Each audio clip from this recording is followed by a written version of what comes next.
A forlorn hope is a band of soldiers or other combatants chosen to take the leading part in a military operation, such as an assault on a defended position, where the risk of casualties is high.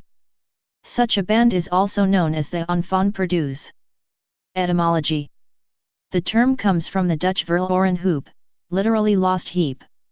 The term was used in military contexts to denote a troop formation. The Dutch word hoop, in its sense of heap in English, is not cognate with English hope. This is an example of false folk etymology. The mistranslation of verloren hoop as forlorn hope is a quaint misunderstanding using the nearest sounding English words. This false etymology is further entrenched by the fact that in Dutch the word hoop is a homograph meaning hope as well as heap, though the two senses have different etymologies. History. In the German mercenary armies of the Landsknechts, these troops were called the Verlorene Haufen, which has the same meaning as the Dutch term, the word Haufen itself being a general term for a loosely organized group of men. These men carried long double-handed swords, with which they had to hew their way through the massive pike formations opposing them. They also had to withstand the first wave of attacks when defending a breastwork.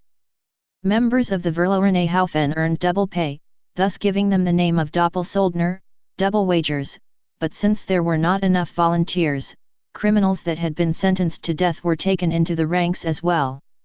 As a field sign, the Verlorene Haufen carried a red bloedfanie, blood banner.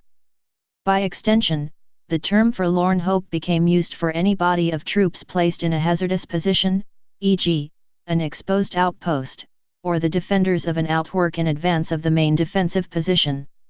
This usage was especially common in accounts of the English Civil War, as well as in the British Army in the Peninsular War of 1808–1814, and in the days of muzzle-loading muskets. The term was most frequently used to refer to the first wave of soldiers attacking a breach in defences during a siege.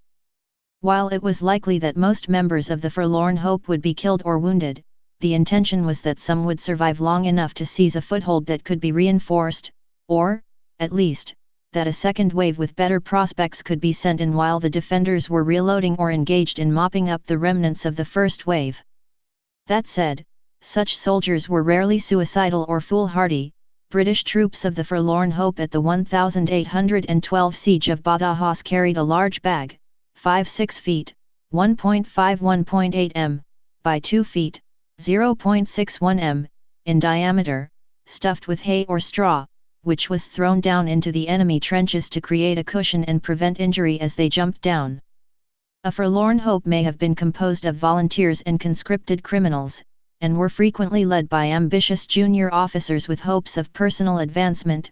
If the volunteers survived, and performed courageously, they would be expected to benefit in the form of promotions, cash gifts, and added glory to their name, a military tradition at least as old as the Roman Republic, while the commanding officer himself was virtually guaranteed both a promotion and a long-term boost to his career prospects. In consequence, despite the grave risks involved for all concerned, there was often serious competition for the opportunity to lead such an assault and to display conspicuous valor. The French equivalent of the Forlorn Hope, called les enfants perdus, the lost children, were all guaranteed promotion to officer rank should they survive, with the effect that both enlisted men and officers joined the dangerous mission as an opportunity to raise themselves in the army. Please subscribe and thanks for watching.